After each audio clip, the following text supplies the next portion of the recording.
500 gram chicken নিয়ে নিয়েছি, যেটাকে আমি হলুদ, কাশ্মীরি লঙ্কার গুঁড়ো আর হচ্ছে ধনে গুঁড়ো, জিরে গুঁড়ো আর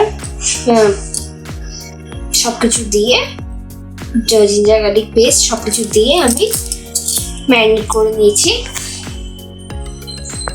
এখানে একটা পেস্ট বানিয়ে নিয়েছি, যার মধ্যে আছে অনিয়ন, একটা মাঝারি সাইজের অনিয়ন, একটা মাঝারি সাইজের টমেটো, আর হচ্ছে আদা রসুন 4-5 কোয়া রসুন, আর হচ্ছে 1 টুকরো আদা দিয়ে আমি পেস্ট করে নিয়েছি। এখানে কড়াইটা গরম হয়ে গেছে, আমি হাই ফ্লেমে দিয়েছিলাম কড়াইটা গরম করতে। এরপর আমি এর মধ্যে অয়েল দেব, রিফাইন্ড অয়েল দিচ্ছি, 2 টেবিল স্পুন মতন অয়েল দেওয়া হয়েছে, বড় চামচের 2 টেবিল স্পুন। এবারে অয়েলটা গরম হচ্ছে, তেলটা গরম হয়ে যাওয়ার পর এর মধ্যে একটু গোটা জিরে দিয়ে দিয়েছি। এরপর যে পেস্টটা বানিয়েছিলাম সেই পেস্টটা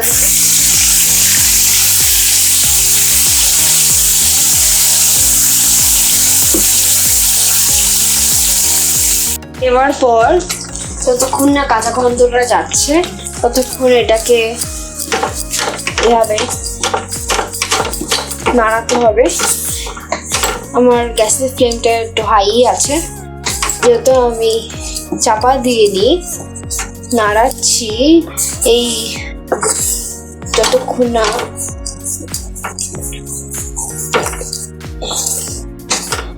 এই মশলার গন্ধটা চলে না যাচ্ছে, মানে কাঁচা গন্ধটা, ততক্ষণ এইভাবে নাড়াতে হবে তেলের মধ্যে।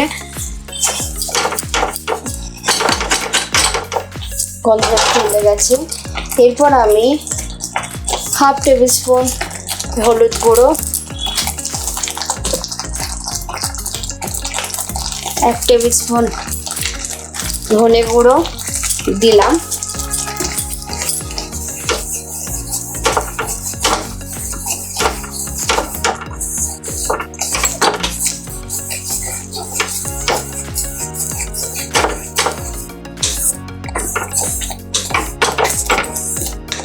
এইভাবে মিক্স করতে থাকবো। পাউডারগুলোকে একটু মিক্স করতে থাকবো এইভাবে। এরপর আমি কাশ্মীরি লাল মির্চ পাউডার দেব, এটা ঝালের জন্য নয়, এটা রঙের জন্য, কালারটা ভালো আসে। আমি এই কাশ্মীরি এটা ইউজ করি, এবার এটা ইউজ করি, দিয়ে এটাকে ভালো করে মিক্স করব। এটা আবারও বলছি, এটা ঝাল হয় না, এটা শুধুমাত্র কালারের জন্য দিই আমি। আপনারা যদি ঝাল চান তাহলে রেড চিলি পাউডার দিতে পারেন, আমি ঝাল একটু কম খাই তাই আমি এইভাবে মশলাগুলোকে মিক্স করে দেবো। আর একটু এই গ্রাইন্ডার যেটুকুনি পেস্টটা ছিল সেটা জলটা একটু এর সাথে একটুখানি দিয়ে দেবো, যাতে ভালোভাবে মশলাটা একটু রান্নাটা হয় আর অয়েলটা একটু বেরোয়। আমি 5 মিনিটের জন্য চাপা দিয়ে এটাকে রান্না করব। মশলা থেকে অয়েল বেরিয়ে গেছে, এরপর আমি ম্যারিনেট করা চিকেনটা এর মধ্যে দেব।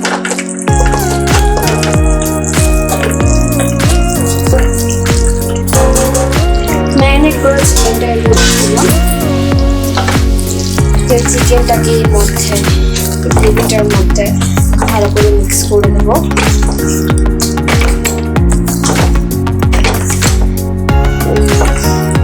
করার পর আমি এর মধ্যে একটু কার্ড 1 টেবিল স্পুন মতন আমি একটুখানি ফাটিয়ে রেখেছিলাম, জাস্ট কার্ডে দিলে একটু টেস্টটা ভালো হয়, তাই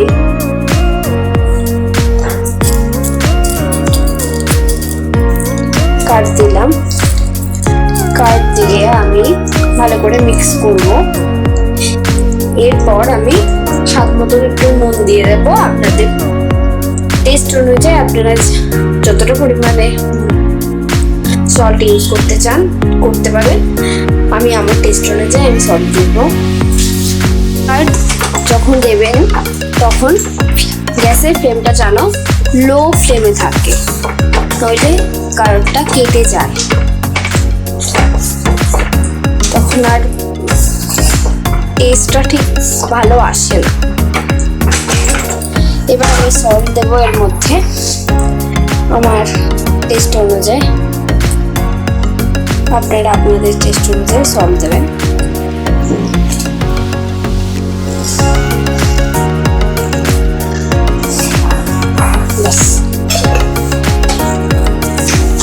এইভাবে চিকেনটাকে বানালে খুব ভালো একটা সুন্দর একটা টেস্ট হয়, আর খুব টাইমটা কম লাগে।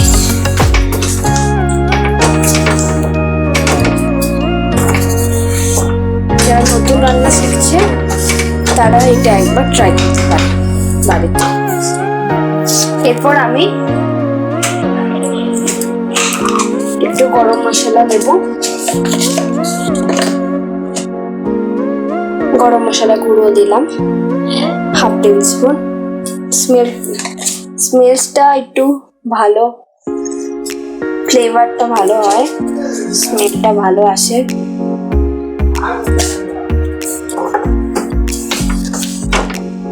এর জন্য ভালো করে কষাতে হবে।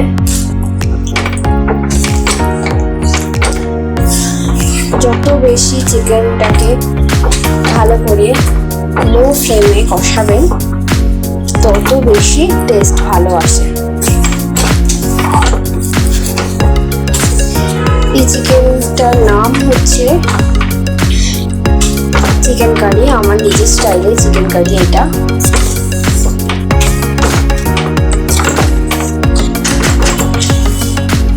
খুব কম সময় লাগে আর বেশি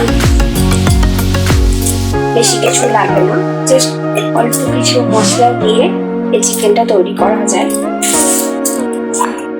এরপর একটু জল দিয়ে দেব। জল দেওয়ার পর চিকেনটাকে আমি লো ফ্লেমে হতে দেবো 15 মিনিট মতো। আপনারা যদি গ্রেভি বেশি চান তাহলে জল একটু দিতে পারেন। আমি গ্রেভি চাই না, তাই এতটা জল দিচ্ছি না। শুকনো শুকনো রুটি, পরোটা, নান সবকিছুর সাথে এই চিকেনটা চলে। রাতের ডিনারে এটা দারুণ একটা রেসিপি। থ্যাংক ইউ দেখার জন্য।